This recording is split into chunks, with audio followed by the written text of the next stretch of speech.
أعوذ بالله من الشيطان الرجيم. بسم الله الرحمن الرحيم. وآمنوا بما أنزلت مصدقا لما معكم ولا تكونوا أول كافر به ولا تشتروا بآياتي ثمنا قليلا وإياي فاتقون. صدق الله العلي العظيم. البقره سورت آیت نمبر 41. په دې آیات کریمه کې رب عز وجل اهل کتاب ته خطاب کوي. اهل کتاب چې په مدینه منوره کې و، نو دوی څو کارونه کول. اول کار ادا کړی و چې د تورات په احکامو کې تغییر راوستلی و. رب عز وجل چې کم احکام په تورات کې نازل کړي و، نو په هغه احکامو کې تغییر او تبدیل راوستلی و. کم حکم چې د دوی په خوښ و هغه به یې پرېښی و، کم حکم چې به یې ناخوښ و په هغه کې به یې د ځانه شان لیکلي و.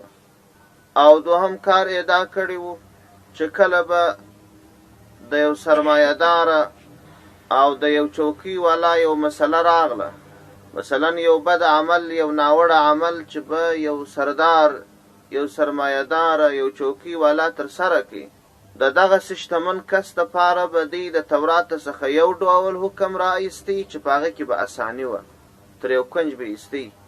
او د مسکین او د غریبو د ناتوان دپاره به بیا بل ډول حکم راایستی چې هغه کې به سختي وه.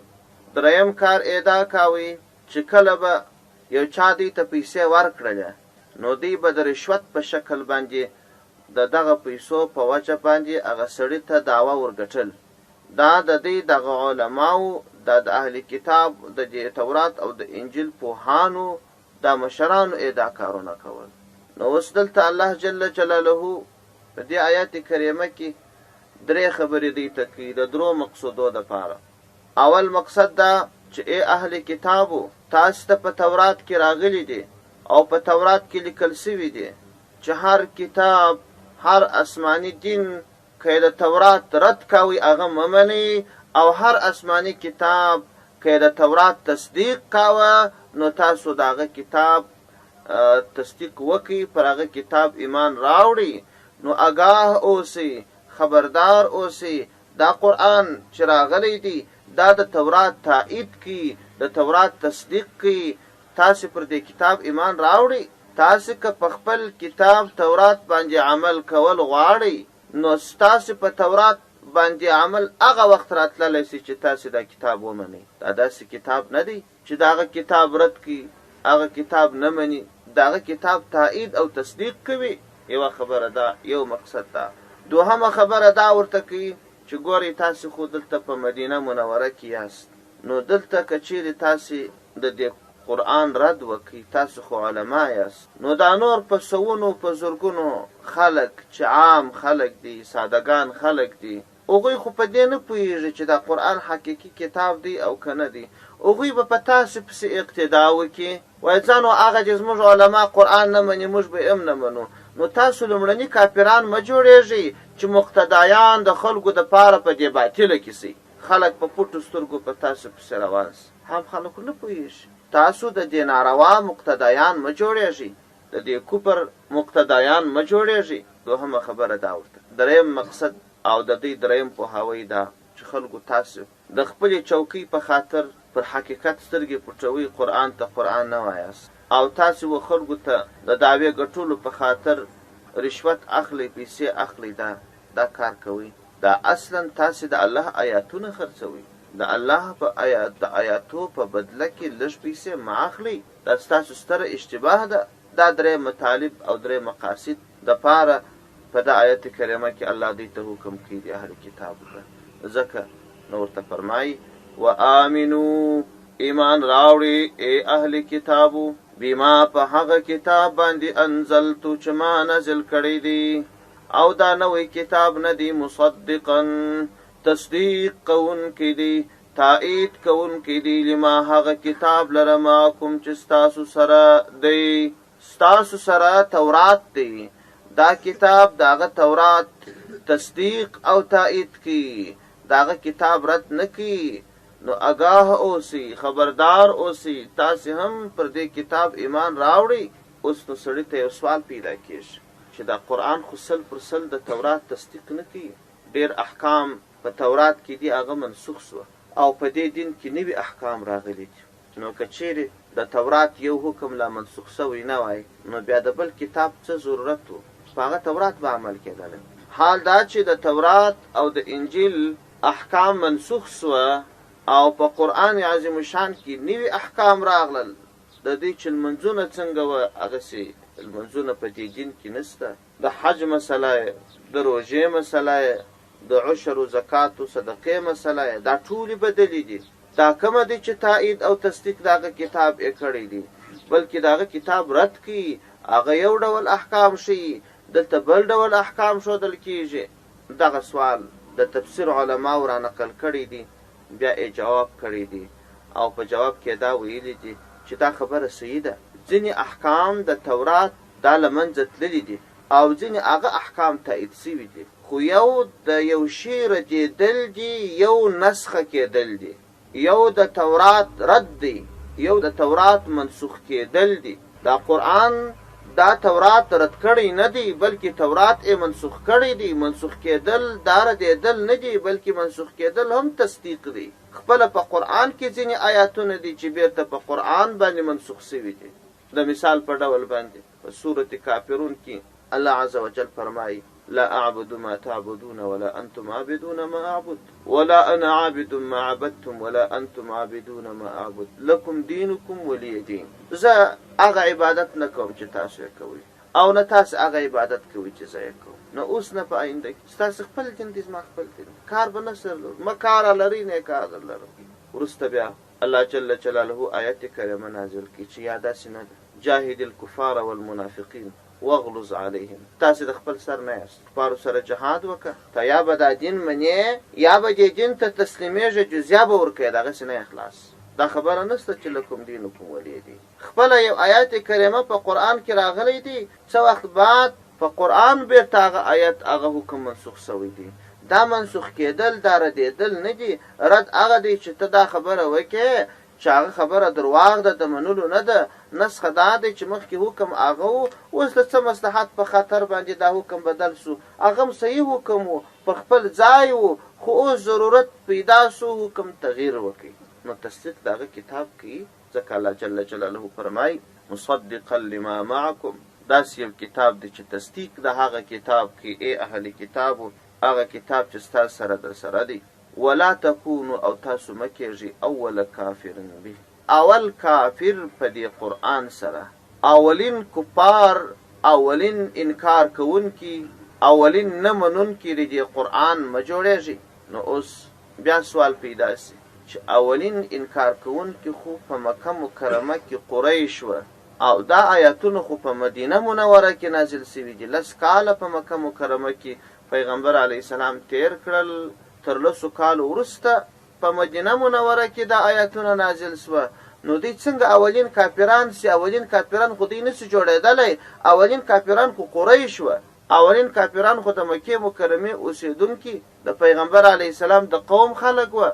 جواب دا دی چې دوی ته ځکه دا حکم وسو چې تاسو اولین کافران مه جوړېږئ، چې تاسو خو علما یاست. که تاسو د دې قرآن څخه انکار وکړئ، دا نور عام خلک ټول انکار کوي، په تاسو پسې اقتدا کوي، نو هغه اولین انکار کوونکي یا مقتدایان تاسو جوړ سواست، بیا به ستاسو سزا ډېره سخت دی. دا مه کوئ. او یا دا چې دوی علما وه، هغه د مکې خلک، هغه خو ناپوهان خلک وه، په هېڅ نه پوهېدل. د هغو انکار او نه انکار اعتبار نه درلودی. دا د دې انکار چون علما دي د اهمیت درلودی، ځکه دوی ته اولین منکر کوونکي ورته. تاسو اولین منکر کوونکي مه جوړېږئ. ولا تکونو، تاسو مه کېږئ اول کافر به، هغه لومړني انکار کوونکي په دې قرآن باندې. دا دویمه خبره شوه. درېیمه خبره ده ولا تشترو تاسو مه بدلوئ بآیاتي زما په آیاتونو باندې ثمنن پیسې قلیلا لږ دی د الله عز وجل د آیاتونو په بدله کې لږ پیسې اخیستلې. د دې دوه مطلبه تفسیر را نقل کړي. یو مطلب دا را نقل کړی دی چې په تورات کې د پیغمبر علیه السلام صفات، د پیغمبر علیه السلام تایید، د قرآن تایید موجود. دلته دی یو څه وظیفې درلودلې، چوکۍ یې درلودې، معاشات یې درلوده. نو که چیرې دی رښتیا ویلي وای د دې قرآن تصدیق او تایید یې کړی وای، نو هغه د دوی تنخواه او هغه د دوی معاش دا پر دوی باندې درېدی. نو آخر یې داسې وکړل تر دا پیسو نه سوه تېر، هغه الهي احکام یې پټ کړل. نو دی الهي احکام د قرآن عظیم الشان رښتینولي، د پیغمبر علیه السلام رښتینولي دا پټه کړل، خرڅ یې کړل د لږو پیسو په بدله کې. او دوهم مطلب دا چې دی بډې اخیستلې، رشوت یې اخیستې. هر چا چې به پیسې ورکړلې نو دی به حکم د هغه په ګټه باندې کاوه. الله جل جلاله ورته فرمایي ولا تشترو بآیاتي ثمنا قلیلا، د لږو پیسو په بدله کې زما آیاتونه مه خرڅوئ، الهي احکام د لږو پیسو په بدله کې مه بدلوئ. دا حکم دی ته اوس. نو دلته چې دی دین منلی وای او مسلمانان جوړ سوي وای، نو بیا خو به دا دیني فیصلې ټولې راتللی و مسلمانانو ته، د مسلمانانو مشرانو ته، قرآن ته به راتللی. هغه د دوی رشوت و د دوی تحفې و سوغاتونه هغه به پاته وای. نو ځکه دوی انکار وکړي او الله جل جلاله حکم ورته وکړي چې داسې مه کوئ. اوس دلته چې رب عز وجل حکم کړی دی ولا تشترو بآیات ثمنا قلیلا، تاسې زما د آیاتونو په بدله کې لږ پیسې مه اخلئ. آیا په دې حکم باندې، په دا آیات کریمه باندې، یا دغه حکم چې په دې آیات کریمه کې سوی دی، دا خبره ثابتېږي چې یو څوک په پیسو باندې قرآن چاته وایي، یو څوک په پیسو باندې لمونځ چاته ورکوي، یو څوک په پیسو باندې الهي احکام تعلیم خلکو ته ښیي، دا جایز دی که یا لږ پیسې اخلي او خلکو ته تعلیم ورښیي؟ محققینو علماو دا فرمایلی دي چې د هغه مسلې او د دې آیات تر مابین ربط نشته. د هغه مسلې جواز و نه جواز په دې آیات کریمه نه ثابتېږي. که څوک په پیسو باندې چاته قرآن وایي، نو پر دغه سړي باندې څوک دا آیات کریمه نسي تطبیقولی چې ته ولې په پیسو باندې آیاتونه خلکو ته وایه. او الله جل جلاله فرمایي چې ولا تشترو بآیات ثمنا قلیلا، تاسې زما آیاتونه په لږو پیسو مه بدلوئ. دا نسې ورته ویلی چې ته خو هم دغه آیاتونه ورکوې پیسې غواړې. وایي دا ځکه چې دا آیات کریمه د یهودو په اړه نازل سوی دی او کم مطلب او هدف چې هغه د احکامو تغییر او تبدیل دی په دې اړه نازل سوی دی. په مزدوري کې خبره نه ده. دلته د دې آیات کریمه شان نزول، د دې آیات کریمه تفسیر، د دې آیات کریمه مقصود په ټولو کې دا خبره ده چې د احکامو تغییر او تبدیل یو څوک کوي، دا د هغو یهودیانو اهل کتابو په اړه نازل شوی. اما دغه مسله چې په پیسو باندې تعلیم کول جایز دي که نه دي جایز، زده کول د دې مسلې په کار دی. زموږ احناف فقها یو متأخرین علما دي، یو متقدمین علما دي. متقدمین علما هغه علما بلل کیږي چې د امام رازی رحمه الله مخکې کوم علما تیر سوي دي. متقدمین علما زموږ د احنافو هغوی دا وایي چې په پیسو باندې قرآن خلکو ته ویل دا نه دی جایز.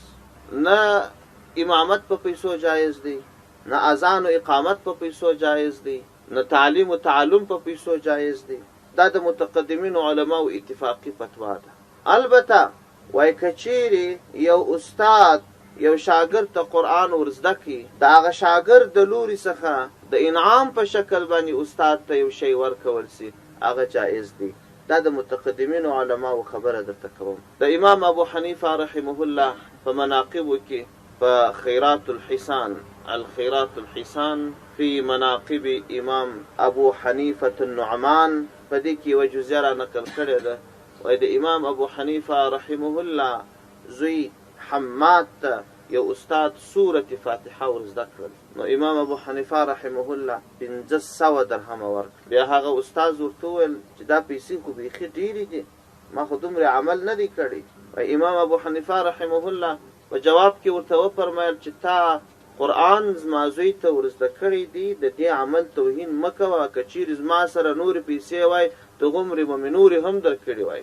دا د یو انعام په شکل، د تحفې په شکل خپله امام ابو حنیفه رحمه الله دا کار کړی، دا جایز دی. او دا چې په پیسو باندې ورته وایي دا نه دی جایز.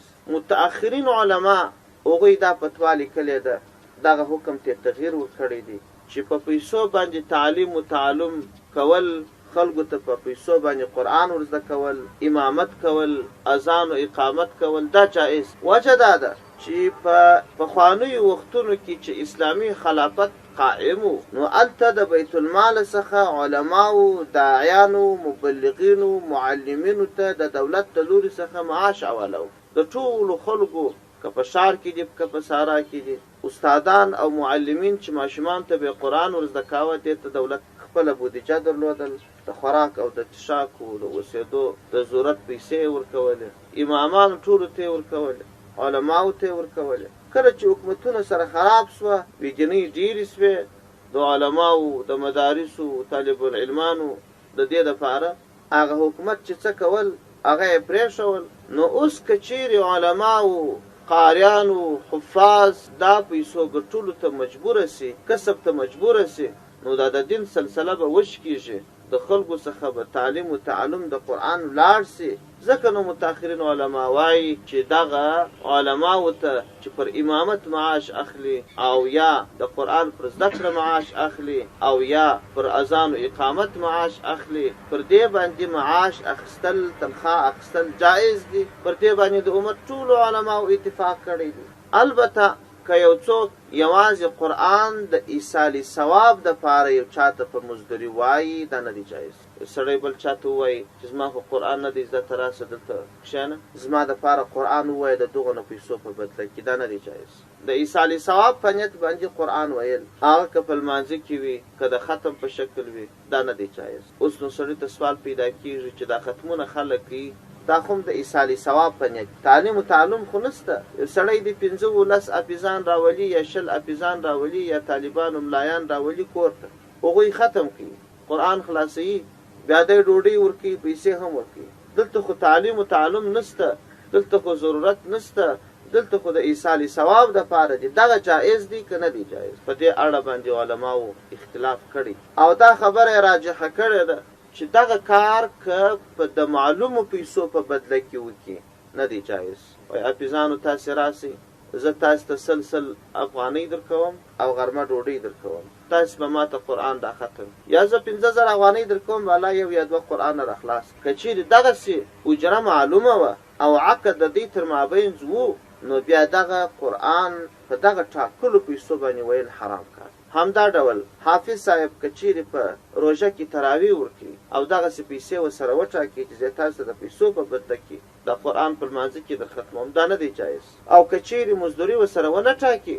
بلکې د ثواب په نیت باندې د حافظان قرآن ختم کړي، که دا سړی شی ورکړي او که یې ورنکړي، هغوی څه نه وایي، نه تعین سته چې یا به دغه نه قدر پیسې یا به دغه نه قدر پیسې، که یې ورکړي ورکړي، که یې ورنکړي او هغه څه نه وایي، نو په دغسې صورت کې بیا پروا نه کوي. لکه د عام عرف چې دی داسې نه کوي چې کور والا د دې حافظانو، طالبانو، ملایانو سره پیسې ټاکي چې دغه نه پیسې راکړي. خو نو بیا هم یو سوال کېږي، وایي المعروف کالمشروط، یو شی چې معروف وي، یو شی چې معلوم وي، هغه لکه شرط کړل سوی داسې دی.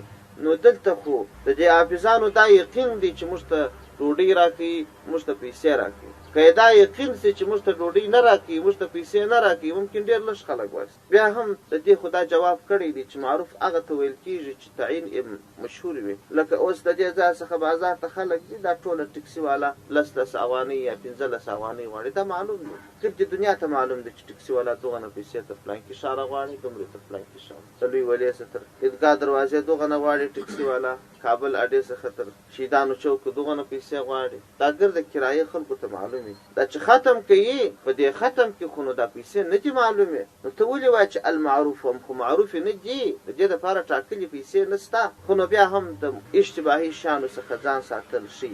که څوک یو ختم ته ورسي او کوشش دې وکړي، قرآن دې ووایي، ډوډۍ دې نه خوري، او یا چې ډوډۍ ته ورسي، ډوډۍ ته چې ورسي د هغه خیرات به وخوري بدون عوض. او که قرآن ووایي دی به ثواب وګټي، قرآن به وایي بدون عوض. هغلته خو قرآن ویل هم شته، ډوډۍ خوړل هم شته. که د شک او د شبهې څخه ځان خلاصوې د به دا دوه کارو کې یو کار وکړه، یا ډوډۍ ته ورسه بس د هغه خیرات دې ویې خورو، هېڅ معنات نشته. او که چې دواړه وکړم جایز. رب عز وجل فرمایي ولا تشترو، تاسو مه بدلوئ بآیاتي زما په آیاتونو باندې ثمنا پیسې قلیلا لږ، وایای فاتقون او خاص ما څخه وبېرېږئ. سبحان ربک رب العزة عما یصفون، سلام علی المرسلین والحمد لله رب العالمین.